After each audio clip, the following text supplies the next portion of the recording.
was blind, now I'm seeing in color. I was dead, now I'm living forever. I had failed, but you were my redeemer. I've been blessed beyond all measure. I was lost, now I'm found by the Father. I've been changed from a ruin to treasure. I've been given a hope and a future. I've been blessed beyond all measure. I am counting every blessing, letting go and trusting when I cannot see.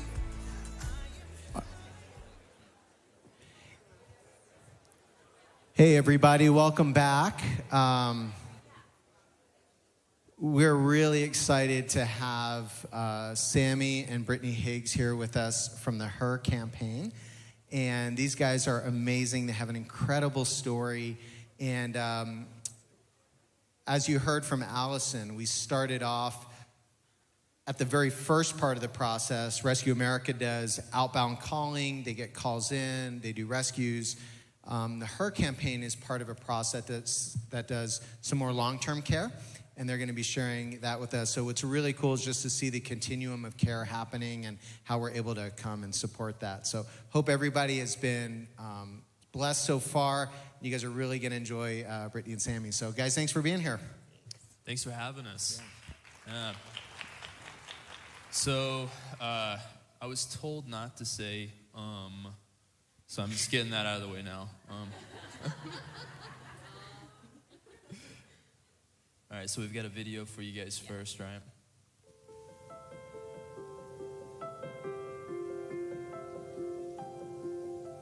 When we founded the Her campaign in 2016, the goal was to bring more awareness to the issue of human trafficking in our nation and beyond.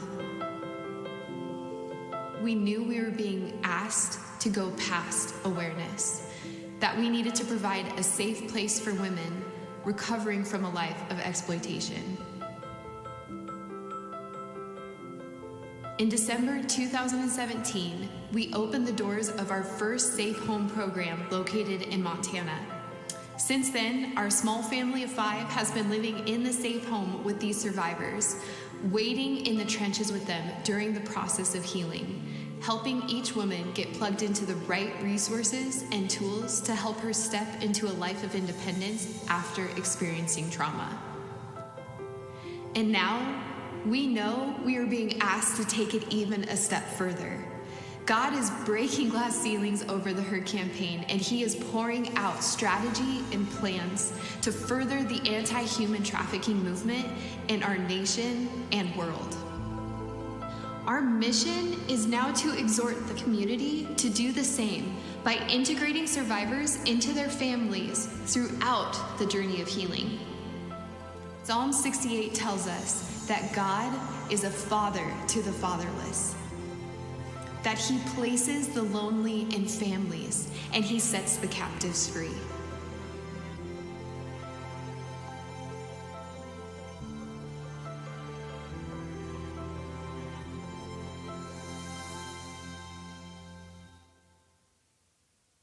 All right, so that's a quick 2-minute little preview of what we're going to be talking about today and a little bit about our story. But before we get into that, I just want to first of all say thank you again for being here and echoing what Darren and Allison have said.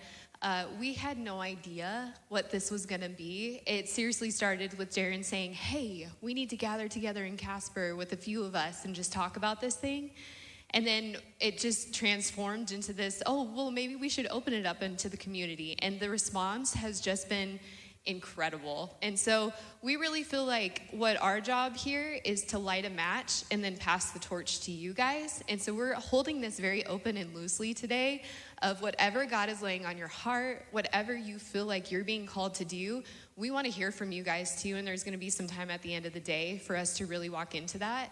But we're just really excited to hear from you guys too, because something powerful is happening in Casper, and we are just so pumped.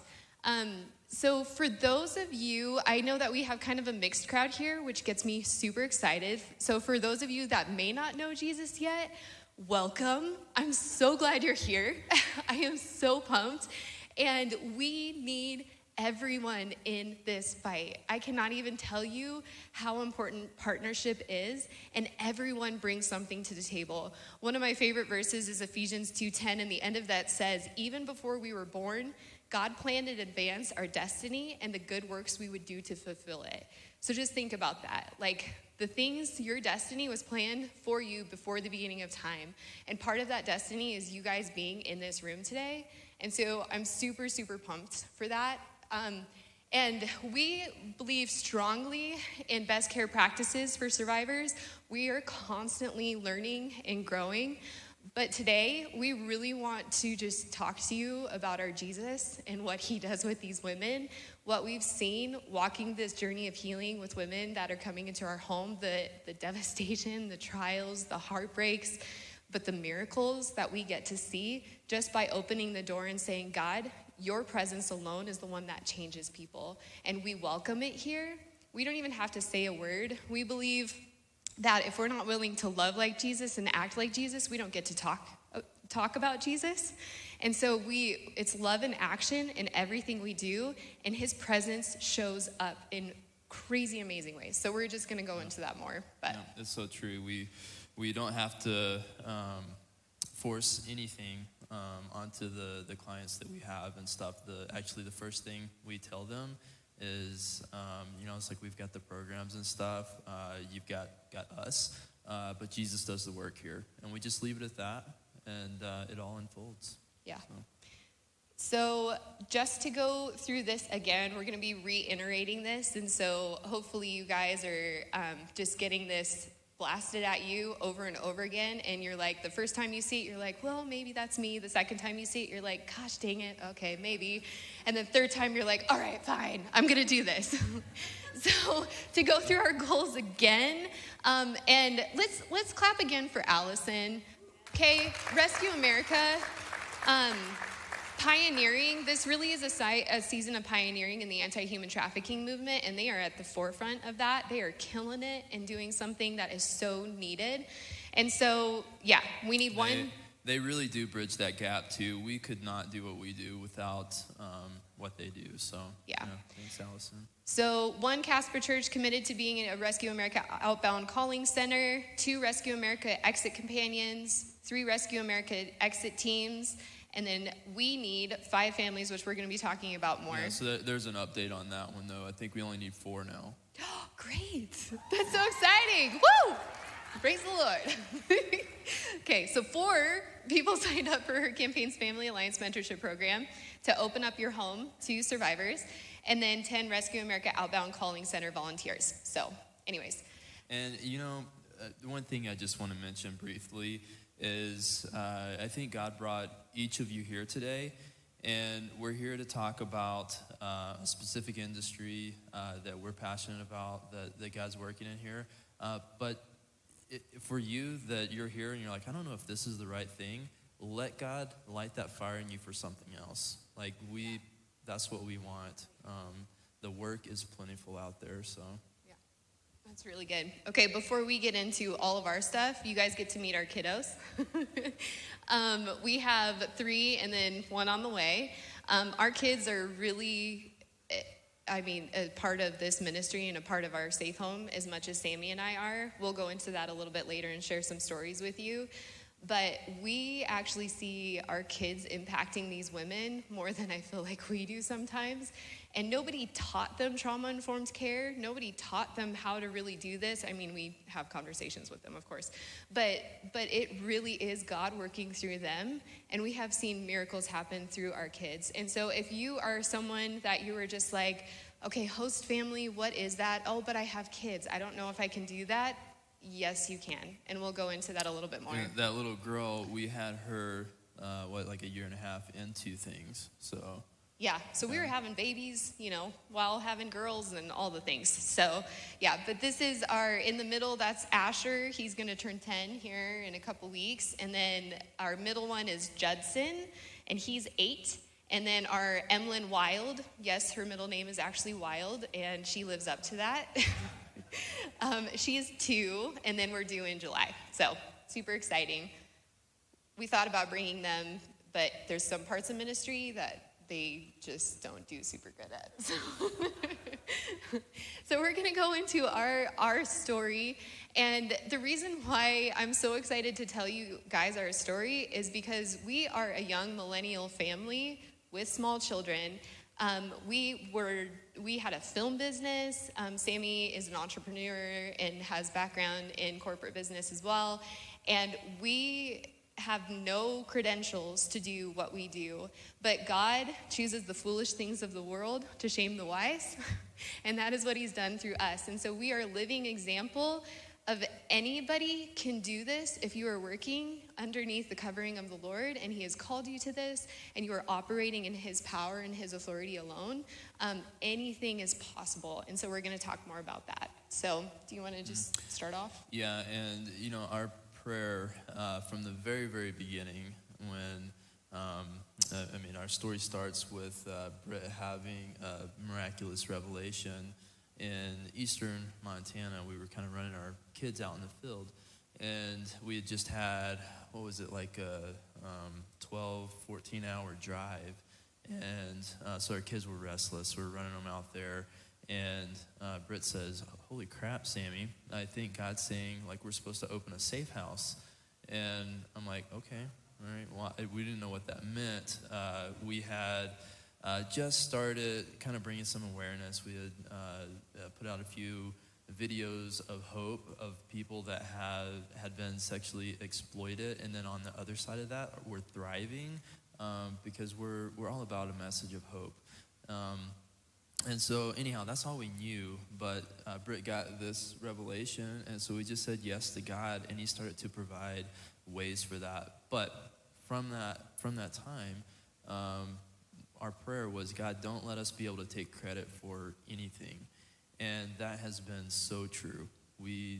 Anything that we have had success in or built or whatever it be, we can't take credit for anything because we truly did not do the right things to make it happen, but God did. Yeah, that's really good. Yeah, so after we got the vision of the safe house, like we said in the video, our main goal, just because we had a background in film, God broke my heart specifically for human trafficking 8 years ago when a friend had gone over to India and Nepal, and she was working with a ministry. Actually, I think it's Vision Beyond Borders. Yeah, so that's cool. So Vision Beyond Borders, and they went over there, and she came back and she told me just the utter devastation of sex trafficking in the red light district over there. And it just broke my heart in a way that I had never been broken before. And for about a year, we just prayed and we were just like, okay, Lord, what could we possibly do? And we just went with the obvious. Well, we have background in film and photography, so let's bring more awareness to this issue. In that, we got connected with other nonprofit organizations that were traveling worldwide. One in particular that goes over to high-risk areas where in war-torn countries and helps women escape and then hopefully get them into a restoration program after that. It was at the very beginning of their program when they reached out, and I ended up going to northern Iraq with this crew in 2015 after ISIS had hit Mosul. And we just went into the camps. We sat down with these women that had just been rescued out of sex trafficking. And my heart was already broken for this, but as I sat down with these women, these survivors, hearing their story and hearing, we have nothing left to live. I just wish I could die.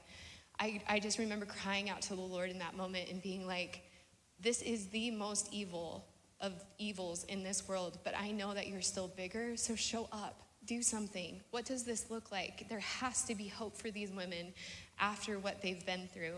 I came back from that trip, and I was sure that's what we were going to do forever. We were just going to partner with other organizations and bring more awareness to this.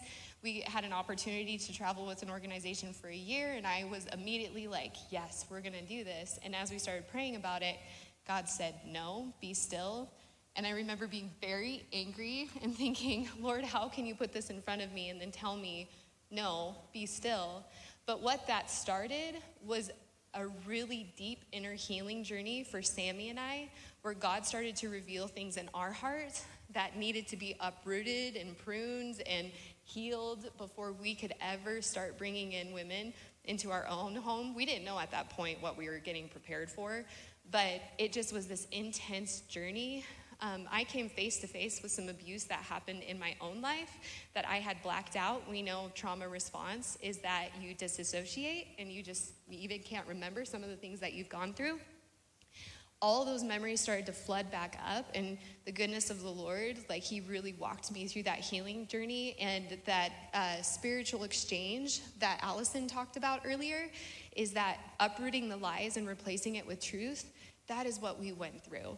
And Sammy and I, our marriage just got so much tighter. We both were on a parallel healing journey where God was preparing us for this thing. And then we ended up having this vision. And then what happened after that? Right.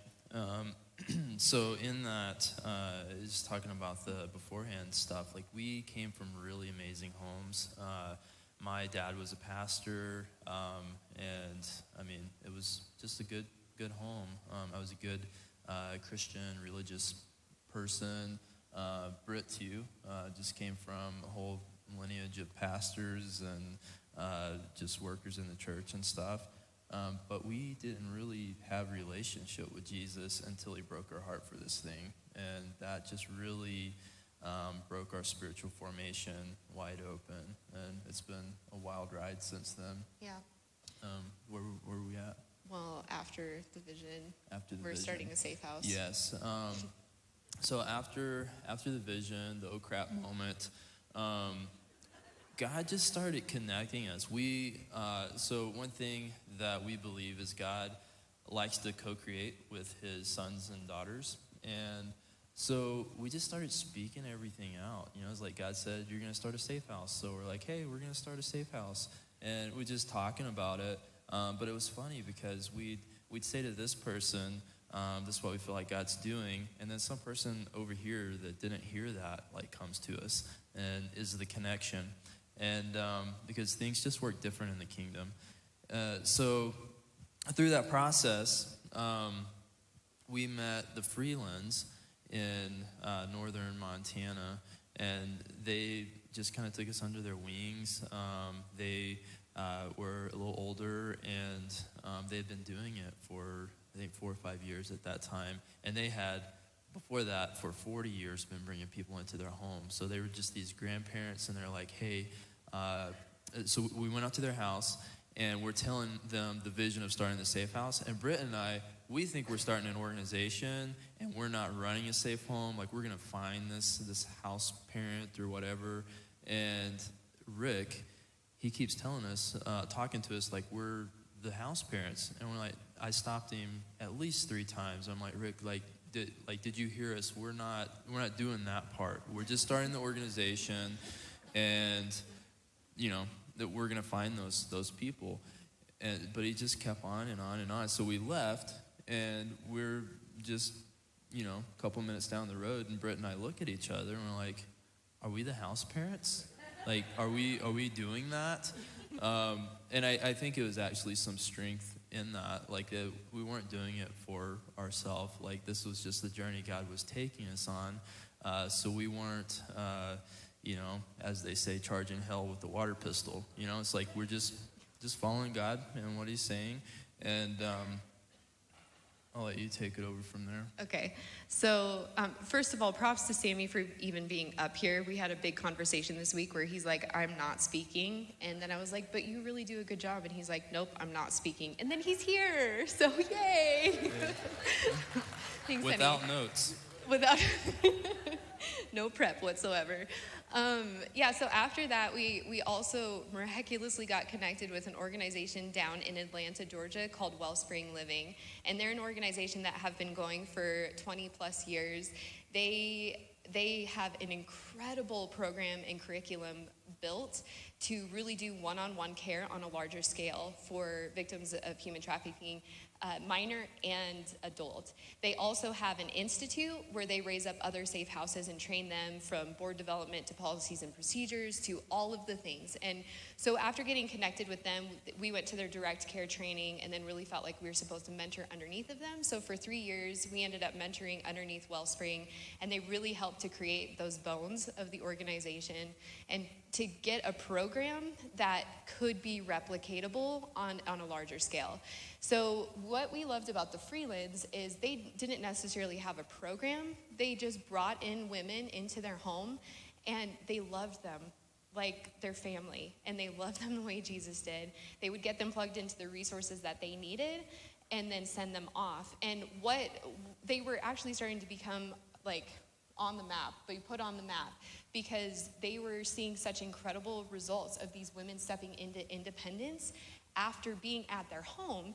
And FBI and Homeland Security were dropping girls off at their location, and they're just like, what are you guys doing? And Rick will be the first one to tell you, he's like, we just love them. We just love them like Jesus. And so we loved that family environment, right? But we also felt like the Lord was saying, you are going to be doing this for a time, and then you're going to be helping raise others up to do what you guys are doing. So we worked with Wellspring to create a replicatable system.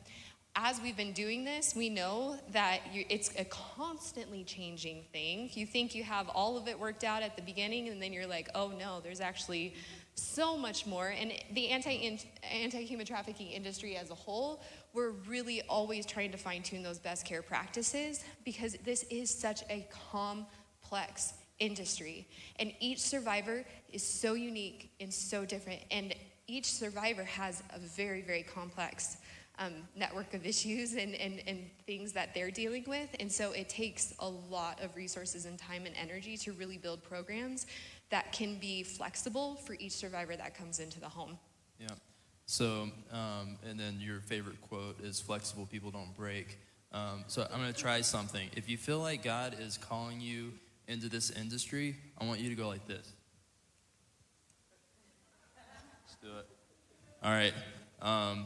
That is what we do to signal we're holding things loosely, all right? So, like, each day, you know, when you feel like things aren't going the way that they're supposed to, you remember you just hold life loosely, because you're not in control, God is.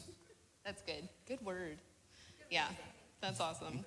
So our mission at the Her Campaign is to help her heal, grow, and find purpose. And at the very beginning of the Her Campaign, actually the very first thing that I ever wrote down in my notebook was just the word her. And then so much started flooding from that. And that has really been the baseline of we focus on the one. And so that even comes to programming and curriculum, and we'll talk more about the family alliance, but that is the heart of it. When we opened our home in 2017 and the first woman moved into our home, I remember feeling so overwhelmed. Like, it's all like honeymoon and butterflies and roses when you're building this thing and you're thinking like, we're gonna do great things and it's gonna be sweet and these women are gonna get free and it's gonna be beautiful. I live in the clouds. Sammy's the more realistic one, so he probably was thinking like, holy crap, here we go. But I was like, this is gonna be so easy-ish. And we believe in miracles and we see miracles happen, but a lot of times God uses a process, and that process takes a really long time. And one thing we keep hearing, and I love it so much, is healing is not linear. And we have to remember that with these survivors. It's not going back. It just looks differently than we would want it to look sometimes. So the first woman that came into our home, she struggled with complex PTSD. She was diagnosed with bipolar and really a range of other things. A lot of her health issues were manifested through her anxiety and different things like that. And it was intense. Those are all normal things. That is completely normal. That scratches the surface. So she came into our house, and also one thing, little prep for a little, segue into our mentorship program starting in June for families interested in this. These women will not love you. Like, you just need to know that you cannot accept, you can't expect to get anything from them. There's amazing moments, then you hold those loosely. That's right. Yeah. Then there's other moments. It's true. But I think anybody in the anti-human trafficking industry will tell you it isn't this glorified vision of like, oh, they're rescuing me, and now they're placing me into a long-term residential care program, and oh, thank you so much. No, they have their survival mode. Probably their entire life has been manipulation, not trusting anybody, and love is very different. The love that they know is very different than the love that we know to be true love, which is what Jesus represents. And so just know that you're signing up for emotional abuse every single day. That's just part of the gig. And you just have to just know that. And the thing is it's beautiful because it takes the pressure off of you, and it also strips you of some of your stuff. If you have any fear of man or people pleasing whatsoever, that'll get pulled out really quick when you have someone living in your home. First lady comes into the home, going back to the her. First lady lives in the home, and I am just blown with the reality of what this is going to be like. And I remember going into our living room and just getting on my knees, and I'm saying, God, this is too big. I can't do this. And he gave me a picture in that moment, and Sammy and I were standing on the outside of just a pit of women that were stuck in tar and just had been discarded from the world and had no hope. They just all were downcast, and nobody was looking at them. Nobody was trying to help them. And in that moment, God told me, the only thing I want you to do is reach a hand down to that one and pull her up. And when she starts soaring higher above what you can do, that's all I've asked you to do, is just that hand up. And truly, Sammy touched on this earlier, but with the home, yes, we have a program, we have curriculum. Same thing Allison said, we believe fully in holistic care, so that's mind, body, soul, and spirit, right? And so best care for, via brain science, therapy, all of that stuff. We incorporate all of that. But what we realized is when we let go and just trust that God is the healer and he's the one that's going to do the main work, it took the pressure off of us. And I was like, oh, I could just reach a hand down. That's fine. I can love. That's easy. I don't have to try to control their behavior. I don't have to try to fix them. I just get to facilitate, and God's going to do the great work, and then we trust the process that we've built with amazing, wise people around the country that have said this is the best way to help survivors. So, Do you have something to say to that? That was really good. Good, thanks. Our vision is to create a world where freedom has the final say in every survivor's life, and truly that is what we fight for every single day. Our focus at the Her campaign, we've been established since 2016. And we went through phases where we're going to do all the things. We're going to do awareness, prevention. We're going to start a hotline. And the beautiful thing about the anti-human trafficking industry, and something that we are so passionate about, not only unity in the church, but in this industry as well, is that when we work in our lane, when we work in that destiny that God has set before us since the beginning of time, we get to partner with people who are doing things better than we're doing, and it takes the pressure off of us, and then we unify and we grow. I can't even tell you, one of the coolest things about this journey is partnering with a nationwide network of organizations in all of these lanes. When we met Allison, we actually had started our own hotline, and seeing what they have built and what they have done, we were like, oh, no. We humbled ourselves, and we were just like, we don't have to have our name on this. We want to do what they're doing. They have this down pat, and this is what they are called to. That is their lane. So we actually are underneath the banner of the Rescue America now. We partner with them, and we have a Rescue America hotline established in Billings. And I can speak from experience of this team is incredible. And seriously, what they have built is unreal. And one of our staff members actually went over to their staff and became an exit strategist. And she is loving it. And it's amazing. And so collaboration and partnership is so important. That's also why I'm super excited that you guys are all here today. There doesn't need to be any competition in the kingdom. That's right. And so our lane, we really feel like God defined this for us in October, but our lane truly is providing residential programs throughout the continuum of care for survivors. And so we are going to just talk a little bit more about that. I want to give you guys kind of an overview picture of what shelter programs specifically for survivors of human trafficking around the country. So one of our partners and one of the alliances we are a part of is a group called the Samaritan Women, and they are doing a really good job of trying to get all of the data of what the anti-human trafficking industry actually looks like, and then creating this landscape. Disclaimer, there are a lot of other service providers, actually probably a lot here in this room, that also serve survivors of commercial sexual exploitation.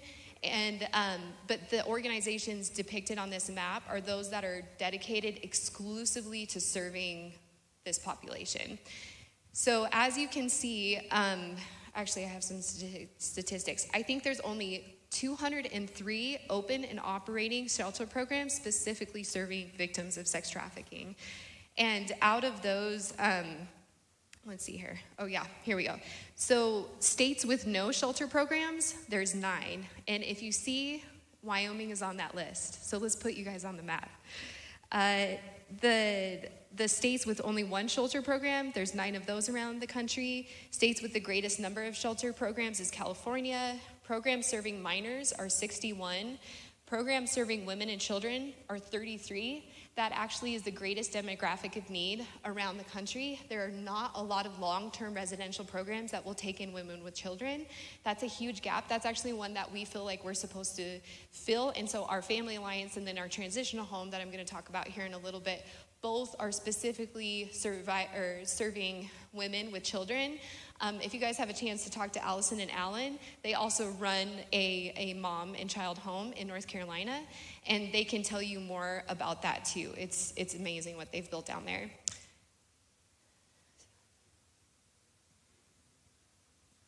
So with that, you didn't finish that list there, but that's okay. But so of the 203 homes on that map, we're not talking about homes that are serving 100 people at a time, or like you're looking at, what is the average, like 7?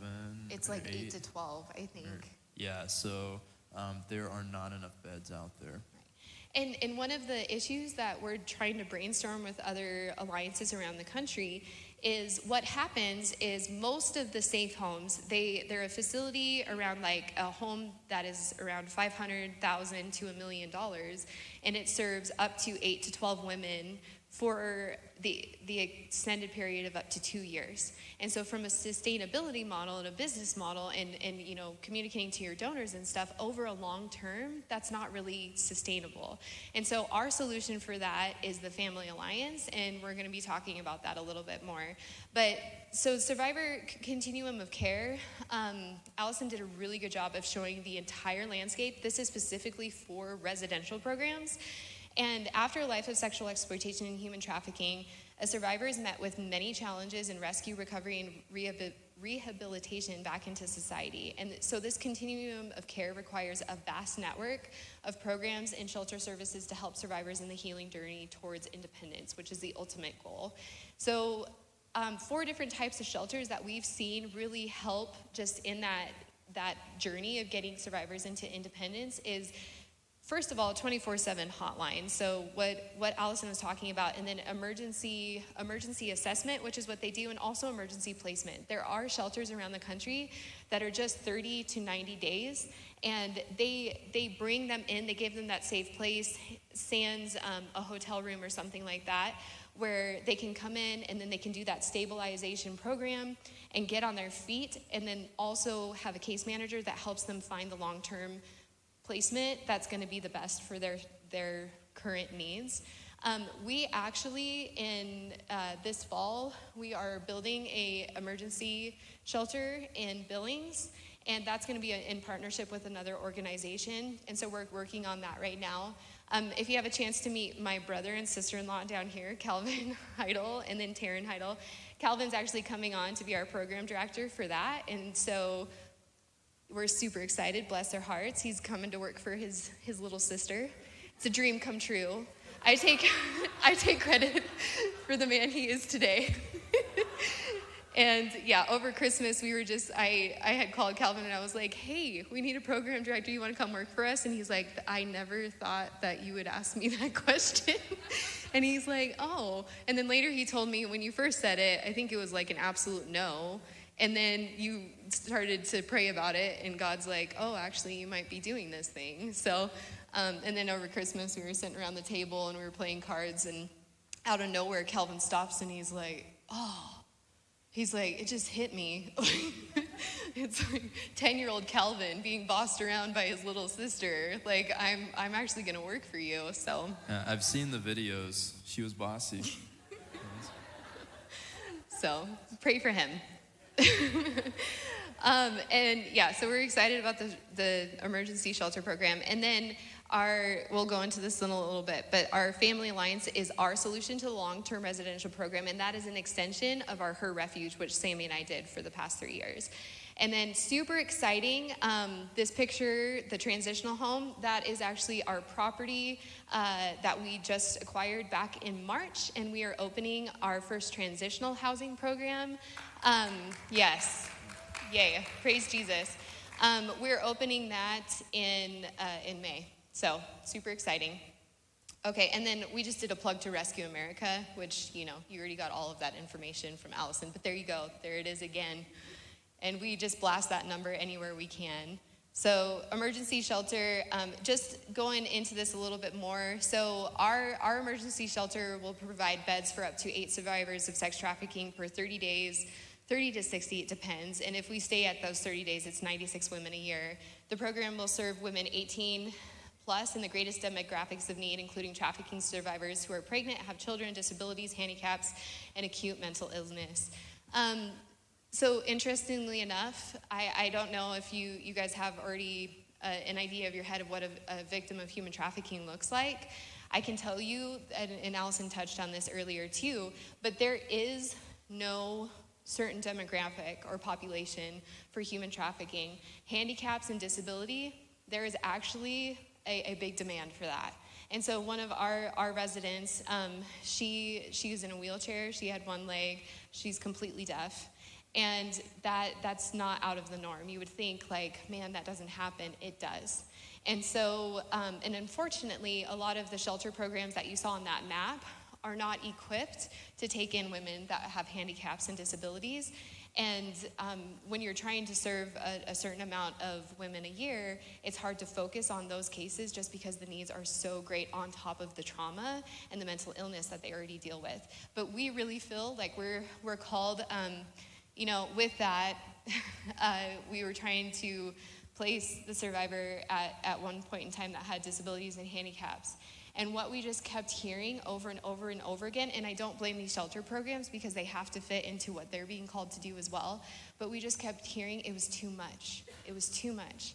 And I once again, I'm a dreamer, but I just cried out to the Lord, and I'm like, Lord, there has to be something for these women that get turned down because it's too much. And I almost heard a chuckle, and I heard him say, I'm in the business of too much. And I'm like, all right, Lord, okay, sweet. So we're still trying to figure out exactly what that all looks like. Another thing that one of our partners is seeing, and they're actually needing to find placement for, is specifically DID, dissociative disorder and multiple personalities. So many of these women, and there's a lot that we can go into of why this is a typical mental illness that comes out with survivors of human trafficking. But you think about the absolutely horrific things that they have to do. Their protection mechanism to get through that is to disassociate and to create new personalities that they can escape into to protect them from what's actually going on. One of our survivors was diagnosed with 22 different personalities. And that makes care really difficult because you really are working with different people in that healing journey, and it's very complex. And then SRA, unfortunately, is something that's really starting to come to the surface, and that is satanic ritual abuse. And that goes hand in hand with some trafficking rings, which is absolutely horrific. I won't even go into some of the stories that we've heard with that. But once again, the level of care that is required to really help those victims is super, super complex. And so our emergency shelter, we're trying to figure out how we can fill those gaps in the industry to really provide care for those people. And we learned about the emergency shelter kind of the hard way, because it's a relatively new thing in the industry. And so when we started, we would take clients straight from the life into our home, and we had no idea who they were. And so it just presented some relational difficulties, because we're trying to discover who is this person, what health needs do they have, what is their mental state, all these things. And then Rescue America came along, and Out of Darkness and these other programs, and we're like, oh my, like this is a this is a game changer in the industry to have that. What Allison talked about earlier, that stabilization piece to really help. I mean, that's a huge thing for the long-term residential care programs, because Allison and Alan can talk to you guys about this too, but you're shooting in the dark, and it makes it so much harder. And these women also are shooting in the dark because they haven't had that stabilization piece. So what Allison and her team have pioneered is absolutely incredible, and what these other emergency shelters have done too. Yeah. So Family Alliance, back this summer, we had 3 girls living in the home, and then they were all about to exit. And we felt like the Lord was saying, okay, now is the time to start raising up others to do this. And I remember we were on a walk in Red Lodge, and we were just kind of planning out our next season, and it just hit us both in that moment, like, oh, we're in a transition time. We thought we were just getting ready for the next clients, and God's like, no, this is time to do this thing. Yeah. So. Yeah, and then back in October, I went to a gathering of 25 shelter programs around the country to really gather together with government officials too and say, how can we provide the best continuum of care for survivors? What does this look like? And I pitched this Family Alliance because most of them are operating in what I told you earlier. They have these facilities, and they can bring in up to 8 to 12 women at a time, and we need them. We need everybody in this fight. So there is a big place for that. So don't think that this is going to take the place of all of that. This is just another solution to come alongside what's already being done. But what I pitched was, I was like, hey, we did this as a family, and we brought them into our own home. And so that expensive housing, portion of things, that's taken care of. We walk the journey with them and then provide the wraparound resources. And so that is the heart of the Family Alliance. Our mission is to provide long-term residential care for survivors by integrating into host families. So we are actually starting a mentorship program in June, and that's going to be a year-long program. We have a pretty intense vetting system just because, for the safety of the families and the safety of the survivors coming into your home. We just want to make sure that you're completely equipped on all sides to really step into this thing. That mentorship program is going to be a lot of trauma-informed care, but it's also going to be a lot of inner healing and working in your own stuff. It's going to be fun. And probably really suck at times too, but it's gonna be good. And Alan and Allison and Alan are 99.9% sure that they're coming on board to help us with that mentorship program. And so you guys can talk to them more too. And they are powerhouses in this industry. They carry so much wisdom and experience. And when we were just talking about it, of like, we need help with this because we really feel like we're supposed to be running the organization. And so we're like, Lord, who do we need to help us come alongside and mentor these families with us? And we really felt like, man, it would be really great to have somebody who has a pastoral heart, because they shepherd the flock, and they really just like pour into people and then commission them for the work, right? And then also law enforcement background. We can't tell you how important it is to bridge that gap with law enforcement as anti-human trafficking organizations doing the other side of things. And that's something we're trying to work on. But we're like, if we had somebody with law enforcement background, that would be awesome. Then we invited Allison to come and speak at our conference in January. And we knew Allison a little bit because they actually took a survivor that we helped get placed out of the state. And Allison's just in the first 10 minutes is telling me about things, and she's like, yeah, we're both pastors, and Alan has 30 years of law enforcement experience. And I'm like, shut the front door. Like, here we go. And so anyway, so we're super excited to have them too. But if you feel stirring to sign up for that mentorship program, here's the deal. You don't have to commit to taking in survivors right now. If you just feel like this is something that you're wanting to get equipped for, and you feel like maybe this is a thing for you, then come and talk to us. We need four families. We also, we need the families, the host families, but it takes a whole army of people surrounding them. So even if you're like, hey, I think I'm a family, you might get into it. It's like, actually, I'm a mentor. Or respite care or something else. And we'll be talking about that more here in a little bit, the ecosystem of survivor care. So we're going to share just a couple stories of women living in the house, and we're going to use their words, and we're going to explain a little bit from our side of things too. Let me find the page that this is on. I totally switched my slides down there while Allison was talking. So, okay. So this picture, this sign actually is over the bed of in one of the bedrooms. And we had a resident that was staying in there, and Allison and Alan can attest to this too. This is hard work. There's a lot of sacrifice that goes into this. We actually have a packet for anybody that's wanting to be a host family. There is this thing in here, or a survey that the Samaritan women did, and it's like helping you to understand your why and what this actually would look like for you. And in there, it labels out, the reality of okay, are you willing to give this up for a time? Are you willing to do this, And it's just really good to have that reality piece of this is what you're stepping into. But with that, when a survivor first entered the home, and because we were also taking survivors that were coming just straight out, that was a little bit wonky sometimes. But that first month is really difficult, and we had 3 survivors living in the home. One of them had just entered a month before, so it was still in that period where it was wonky. But it was our anniversary, and so we were like, okay, we haven't had a break in a long time, so we're just gonna go to dinner and a movie. And we had our respite care come in and be with the girls that evening, and we're gonna play games and stuff. And then we had another volunteer that came to also just be continued support if there needed to be some other, support in the challenges. And we got through dinner fine. Then we go sit in the movie, just sit down, and I get a phone call from the volunteer, and I'm like, oh no. So I go out and I answer the phone, and it's one of our girls actually, and she's usually our calm one, and she is bawling, and she's like, come home, please come home, I can't deal with these people. And I'm just like, oh, for the love, seriously, can we not have one night, children? But no.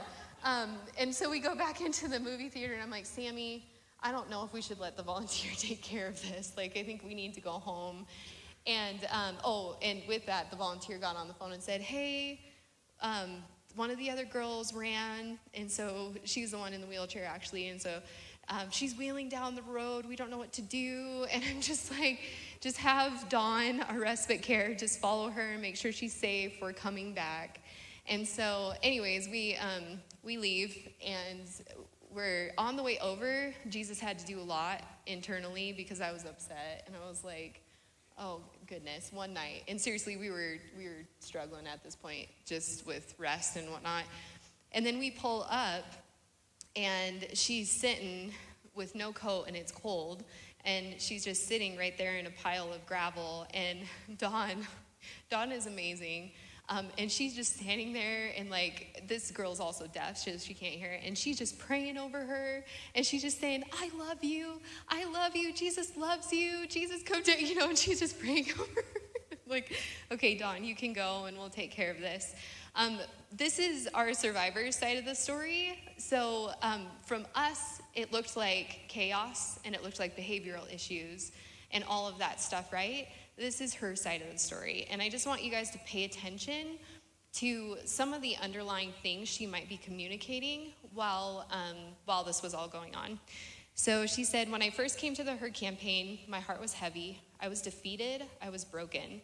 The car ride here, I remember feeling nervous, excited, and sad at the same time. My first day flew by fast. It was overwhelming, but as the day winded down, I was tired and ready to sleep, but then came the bugs. One crawled up called doubt, and another one was fear. Doubt that Sammy and Brittany really wanted me here, fear that my trafficker would find me. My first night here, just 2 hours after going to bed and trying to fall asleep, I wanted to run. But when I sat up to get out of bed, I saw a reflection in the mirror of the sign above my bed. It said, "Be still." I didn't understand how I was supposed to be still in a stillless world, but nevertheless, I felt like that was the clue to stay put. I rolled back over and went to sleep. The next day, I was filled with constant doubt and fear, but slowly I began to see this was a different place than all the others. Come Sunday, I remember being angry. I took off. I left. I don't remember much about it, except it was cold when Sammy and Brittany pulled up. I went back into my shell. My mind was in fight or flight or freeze mode. I froze. I was afraid of their reaction. I was prepared and guarded and ready for action. I was ready for the yelling, the hitting, and complaining of how I'd ruined their night or something worse. I tried to close my eyes, then maybe I'd be somewhere else warmer and safer, but then I felt a warm touch on my arm. It was Brittany, and she wasn't yelling or mad or frowning. She had that same warm smile she always has. She encouraged me to go back into the house, and I accepted only because it was cold, and I didn't want them to be stuck in the cold because of me. When we got back to the house, we talked. I kept waiting for the yelling, but no. Brittany wanted to know if I was okay and what was wrong. I remember being upset because I didn't feel like I didn't like being treated like a child. I remember feeling like I didn't belong. I felt lost because she told me I was worthy of love. I felt lost, but she told me I was worthy of love and we were a team. We'd get through anything together as long as we kept God first. While she was talking, I remember thinking back on the days in the past where I threw in the towel and the shelter advocates or whoever didn't really seem to care what I did. But here, Brittany was trying to value my thoughts and my opinions. I felt like I had thrown in the towel and she gave it back, which reminded me of a quote I once read that said, "I threw in the towel, but God threw it back to me and said, 'Wipe your face, you're almost there.'" I felt like God was talking to me and telling me, "Be still, you're almost there." So I don't know if you noticed, but her initial response to that behavior was, I'm going to get hit, I'm going to get yelled at, or something worse. And this is the reality of human trafficking victims is, what Allison was saying earlier, of like they get beat up on the regular for a lot of things. And for us too, just a little disclaimer, we think that's absolutely horrible. If you haven't suffered that sort of abuse, we think that's like unimaginable. They have a really high capacity of taking a lot because they've been through so much worse than that. And so just the reality too of like wanting to save people and rescue them and everything too, it's like actually getting beat up is nothing. And so for them, because they're so used to that. And so that's the thing. But she was starting to get to a place that was supposed to be safe, and still those fears and those thoughts are going through her head. This is a really great story. This is a beautiful story. We had a lot of beautiful stories with this girl, but I also need you to know that she ran away from our program 7 more times after this, I think? Yeah. 8 times total. Yeah.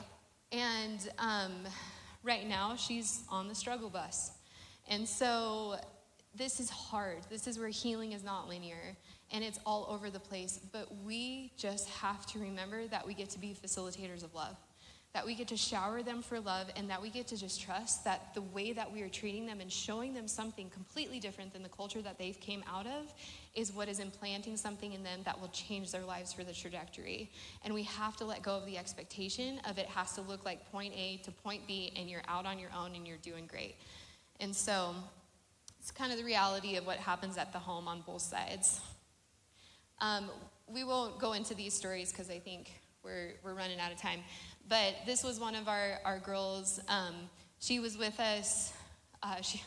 She's awesome.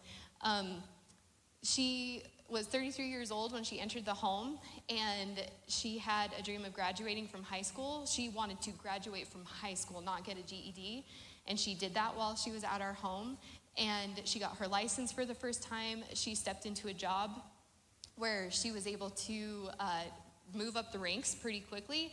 And then she started to train other survivors underneath of her to do what she was doing. And we partnered with an organization locally called Compassion Cars, and they literally give cars away to people who need it. And with her having her job, we were tired of taking her all the time, and so we're just like, we need to get you a car. So for Christmas, this organization donated a car to her. And it's top 10, one of my favorite moments of all time. It was like movie real. Like, she saw it, hysterically cried, collapsed on the ground, the whole thing. It was beautiful. It was so fun. So that was her getting her car. And then this is just a little glimpse into life. These girls come in with so many health issues. So not only are we walking through emotional and spiritual pain, we're also walking in a lot of physical pain. A lot of times they have surgeries that have been delayed because they're on the run, going all the time. So she actually had torn her Achilles heel and was on the run from her trafficker and wasn't able to actually get the surgery to get it healed. So while she was at our house, we were like, she couldn't walk right, and she couldn't wear certain shoes. She loved her heels, and she was like, I can't wear them. She was so scared to actually have this surgery, because just like the different coping mechanisms and stuff that these clients have to survive, for her, she could get around. But if she had this surgery, she would have to depend on other people. So this was a really, really big deal that she did this. And the level of trust that came of like, we're here to take care of you. Like, we're here. And at first I didn't understand, because she was having so much anxiety over it. And I was like, we're here to like help you. You don't have to do anything. And she's like, no, you don't understand. I have to be able to run. Like, I have to be able to get out. And even when she was in a safe place, she was like, there's still a chance that he's going to find me, and I have to be able to have both legs to do that. But anyway, so we walked the journey of healing with her and after her surgery. And like we said, our kids are very much a part of this. They love these girls just as much as we do. So my sweet Emmy was there when we picked her up. And we did things like, you incorporate them into your family. You do normal family things. We play games. We watch movies. We do fires. Like, a lot of them haven't experienced, and maybe they have experienced those things, but not in a loving family environment. And so it's just retraining culture of like what family and love actually looks like. So just going into this really quick, I talked about our transitional home that we're opening. Back in October, I heard the Lord say, you're stepping into a Nehemiah time when you're going to be building, and what's supposed to take years is only going to take days. And that's just not for us. That is for everybody. What Darren was saying at the very beginning, where he was like, this whole thing got put together in a couple months, when he was thinking 2022. And so God is accelerating things right now, and he is building and strategizing with his people to really come alongside the hurting population that is all around us. And it's not just anti-human trafficking either. I feel so heavy in my spirit that he is doing a new thing, and it's moving so quickly. We didn't even think we were going to do a transitional home. That's actually something that wasn't on our radar. And then miraculous story that I won't go into today, but this whole thing, this literally was just a gift from God. And we were like, okay, I guess we're doing a transitional home. Great. This home is really weird in that the owners previous created it to be its own ecosystem. That in itself was crazy, because God gave me the word ecosystem of survivor care as the word for the year. And when we looked at the house, they're like, yes, this house is its own ecosystem. You're supposed to be able to live off the land. And I was like, of course it is. It has over 100 vegetable gardens and fruit trees throughout the property. And we're hoping to create business, implement business practices with it in the survivors, where, we take the stuff off the land and we bring it to farmers markets, and they make jams and all of that good stuff. We have an amazing host family, or host couple, that we're going to be here this week, but they're not, but they're moving in next week, and then our program's starting in May. So that's super exciting. This is going to serve 7 women at a time, including women with children, for up to 2 years while they work towards economic independence. Another big part of this, and this was like the last part of Allison's chart of the anti-human trafficking industry, but it's job training and development, and then helping them step into careers of their own. we're partnering with another organization called Survivor Ventures down in Virginia. That is what they solely do. They go in, they train a survivor, and they train a business. Then they go in with them together so that both are an asset. It's not that the business is just loving on this girl and getting her to sweep the floors and stuff. They literally are training the survivor so that she rises in the ranks of the business and becomes an asset. And then hopefully, if they want to start their own business, then they have a program for that too. So all of the women in our transitional home will be going through the Survivor Ventures entrepreneurship program, which I'm super, super excited about. So the survivor ecosystem of care. This is something that we keep shooting out here and there and everywhere. So what is an ecosystem?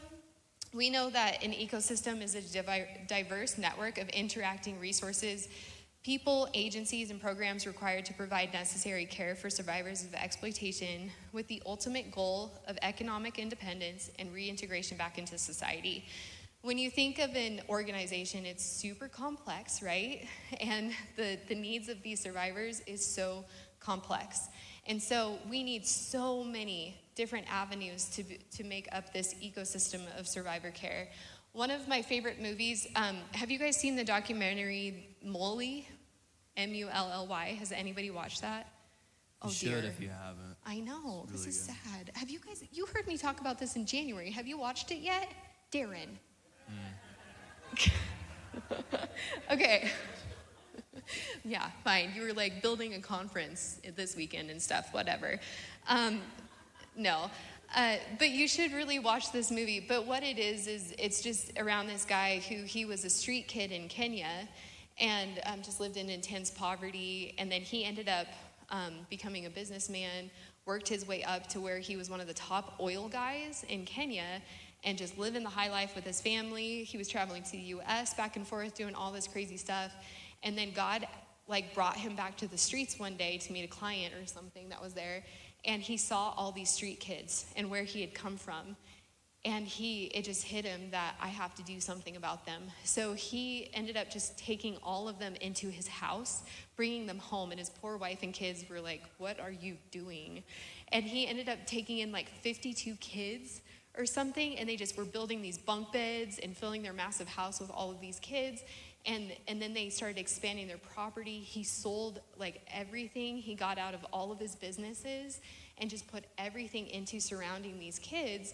And they ended up having to go and make a bigger facility. They moved out to their property they had bought for retirement, and they built an ecosystem there. They literally changed the ecosystem, the actual environmental ecosystem by all of the stuff they did. And there was just so many miracles and stuff that happened there.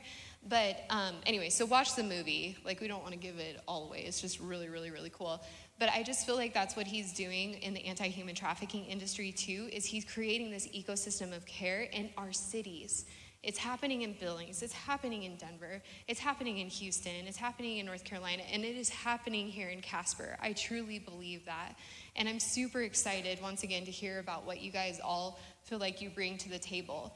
This is incomplete. This is constantly a list of things that are needed to be added to that ecosystem of care. But I'm hoping that some of these fill in the blanks for some of you sitting in the crowd. But that survivor ecosystem of care takes partnership and unity throughout all of these things. So it's law enforcement agencies, intelligence organizations. There's some amazing NGOs that work on the front line of helping to gain intel to aid law enforcement to actually help traffickers be taken down, because law enforcement usually don't have the time or the resources to really get what's necessary. And so it's super important to have these intelligence organizations. Human trafficking task forces, lawmakers, legal advocates, and assistants, that's huge. Allison and their team, they do that, and they work with partners to do that, because most of these girls come in with some sort of warrant or need legal assistance for something. Medical personnel, can't even tell you the amount of health issues that these girls come in with. It is above and beyond. We were talking last night around the table. We had one survivor who came in. It's the first time she had ever been out of human trafficking for, 25 years? It was something crazy. It was 20 years. I don't know which one you're talking about. So Okay, sounds good. Keep going. Anyways, we brought her to the emergency room because she was throwing up blood. And so we brought her into the emergency room. And I was there for 6 hours. And a lot of times you don't know coming in what the real story is because of a mental illness. It's very disjointed and it's all over the place. And you don't know what's truth or what's not truth. And sitting in the emergency room with her, she was saying she was missing like a lot of organs and body parts. And I was like, there's no way. Like, how can a person even function without this and this and this? Sure enough, like the doctor comes in and confirms everything she was saying. And I'm like, oh my word, like how do you function? Like, how do you survive? But that was the reality. Like her trafficker was brutal in the abuse, the physical abuse, and then she would have to have surgeries and go right back into it without being able to heal. So there's a lot of scar tissue and stuff too. Just super devastating. But medical personnel, and then also training up medical personnel to be aware of how to spot trafficking and everything, that's huge. Mental health professionals and specialists, I can't even tell you. We're constantly trying to find more people who specialize specifically in DID and some of these really complex acute mental illnesses, and specifically for trauma survivors, because it's a whole thing. Drop-in and outreach centers, detox and recovery facilities. A lot of shelters will require that survivors go to a detox facility before they enter into a long-term program. And so those are super important. Short and long-term residential care, creative therapies, art therapy, equine therapy, so many of that stuff that really helps these girls in incredible ways. Education and job training, and then community resources of just, there's so much within a community, and we see that all the time. There's certain needs that come up, kind of like Allison and the mom with the cookies. You just don't know what you have to offer to these women. So that's it. I got through that. You needed to say anything else? No. Okay, great. All right, everyone take in a deep, long breath. And on your exhale, say, whoa. Whoa. Okay, that was a lot. Thank you, guys. Let's give you a hand. Here's what we're going to do before lunch. We're going to take a moment to digest before we digest, okay? So we're going to digest everything that we've heard so far. Just take a chance to process, to pray, to think, to write before we dismiss for lunch. So Sammy and Brittany, you guys stay up here. Just one question I have, because our goal here, we want the 5 mentor families. Yeah. You're saying it starts in June. Yeah. Can you just sketch out what is that actually? What is that? Families. Yeah, host families. What does that look like? If someone's like, I'm interested in that, I want to find out more. What does that actually mean? What is that commitment to at least engage the process with you? Yeah, it's that's a whole conversation, but the start of that is just getting plugged in. We have a mentorship training process that is a year long, starting in June, and so do you want me to touch on that because I have it written down? Yes, if you have. Okay, great. So it's a year-long mentorship program with her campaign staff and advisors that touch on topics surrounding personal healing and freedom, and then training in direct care services and trauma-informed care. The program is a year long, like Sammy said, and what mentees are required to do is attend 1-hour webinars that will take place on the first Monday of every month at like around 7 p.m. and weekly one-on-ones with the Family Alliance directors, as well as reading the recommended books and resources presented by the advisors every month. And the mentees are also active on a private Family Alliance forum where you can kind of talk and digest with each other. And then you're committed to just fellowship with each other and the team. And then after the mentorship program, once you have survivors coming into your homes, our biggest heart is taking care of the families so that you can keep doing it for the longevity. Another one of the biggest reasons that safe houses close around the country is turnover rate and burnout.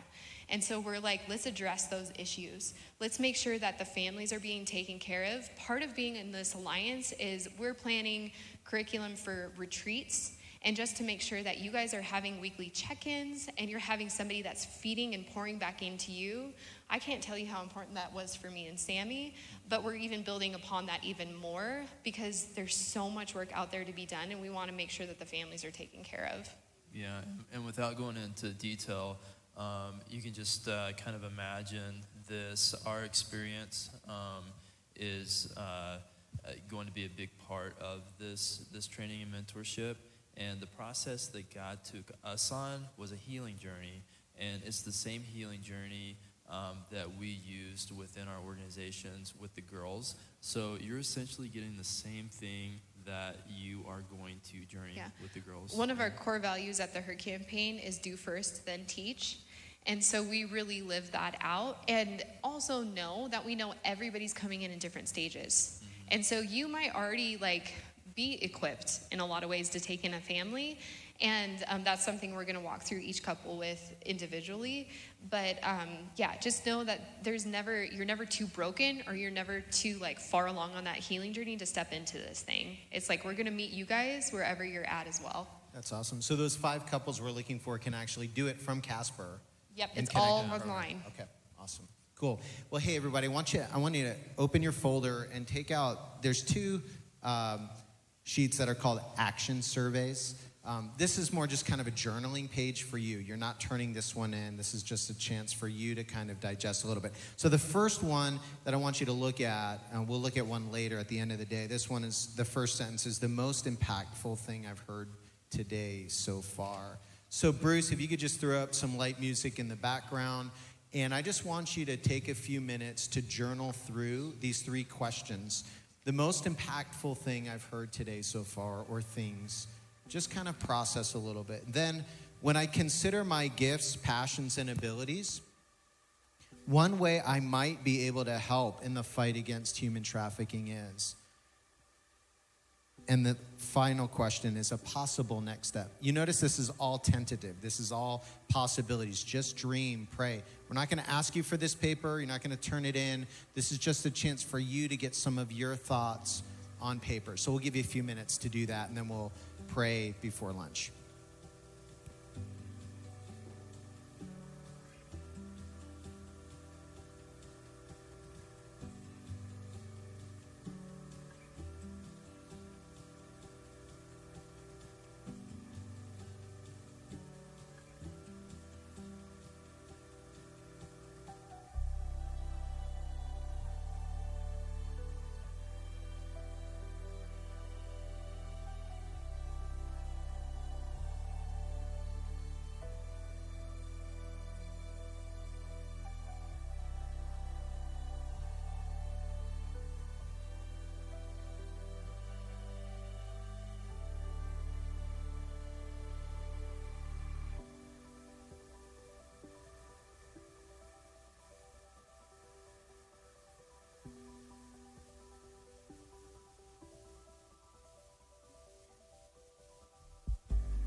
right, you guys can keep working on those later, but we're going to head to lunch here in just a minute. And one other thing I just felt like the Lord was saying was there's a lot of information. This always feels like a fire hydrant of information, and you kind of feel whiplashed a little bit walking away from all of this.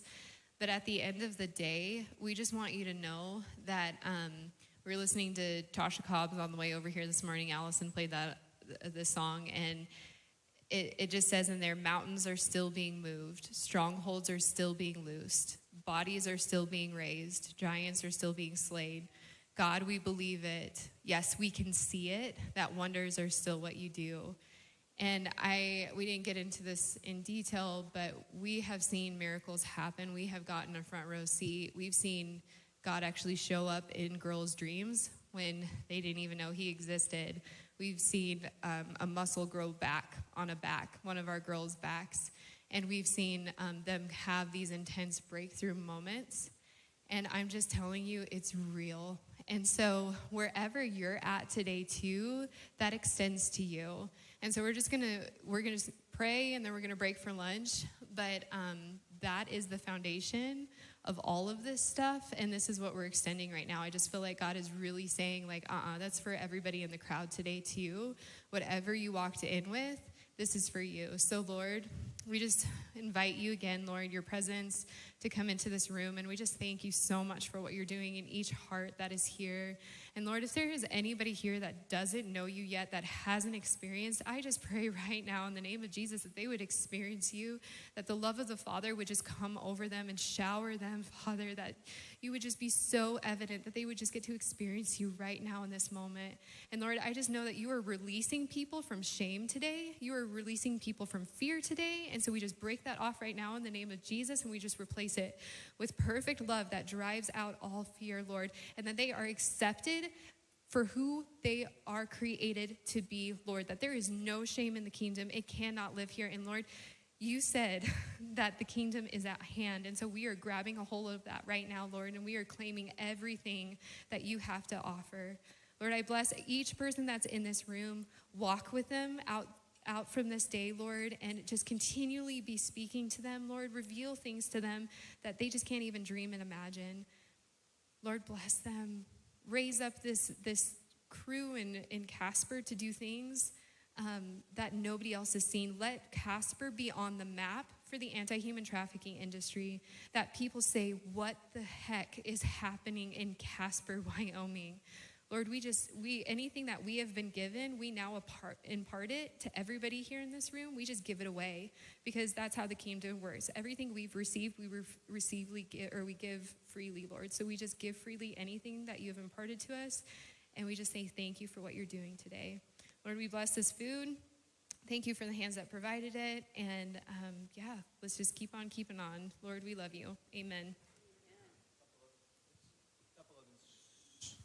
Couple of instructions before lunch.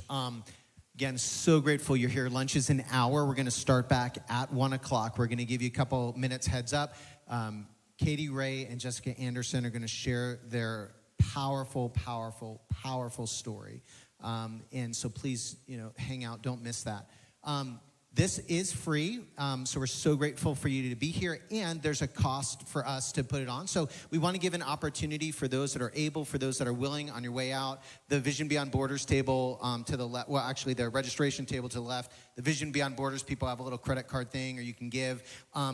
This isn't for us. We're not making anything off this. It's not about that. As Brittany said, it's about giving it away, but there is a cost to provide lunch for everybody and to bless our speakers with something. So anything you give will go back into that. Anything over lunch is $10 a person. Anything over that, we'll be able to give directly to these two ministries. And so if you're able to just say, hey, God, here's an offering to bless. We don't need it. We don't we could still do this, but it just helps. And it's an opportunity for you to sow into what's happening. So that's one thing on your way out. Please do that. The second thing is, here's an instruction for lunch. The natural tendency is to group up with people that you know and just kind of hang out and share stories. I'm going to ask us to push past that natural human tendency, and I'm going to ask you to sit at a table with at least one person you don't know. And I'm going to ask you to ask two awkward questions. And those two awkward questions in normal life would be very awkward, but I'm giving you permission, so blame me if it's awkward. And the question is, who are you and why are you here? Okay? So that sounds super weird, but it's out of genuine interest, not why are you here, what are you doing here, but genuinely like, who are you and why are you here? Okay? So the emphasis is on the why are you here, not why are you here. I want you to do that because here's the foundational belief, and we're gonna test this theory out at 2 o'clock today from 2 to 3.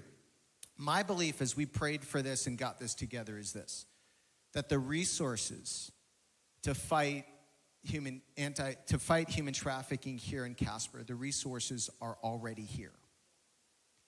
We don't have to create them. We don't have to invent them. They're here. And you are the resources. You are the people. You are the gifts. And so the reason I'm asking you to just, for today, to push past that normal tendency just to sit with people you already know is because your interaction might actually produce something. There might actually be a connection made in that time. So please think of this not just, okay, lunch, we're breaking from all this, but this is included in part of what we're doing here today. Like this is part of the conversation. So that who are you and why are you here question is a way for us to break through and to create some openness. So at 2 o'clock, we're gonna do that together and just talk about what's in this room. What is God bringing here together that we need to hear? We might not know about. You just talked about so much of what's happened in your story has been a conversation with somebody that put you in touch with somebody else that knew something. And that's how God works. The resources are already here. So as you go to lunch, try to connect with others, share about what you're learning, share about your passion, connect with our speakers at the tables and all that. And God bless you. So what are the two questions? Right, and ask it gently and kindly and interestingly. And if it comes out awkward, say, I told you to do it, all right? So you guys are dismissed. We'll be back at exactly 12:59 to start at 1, okay?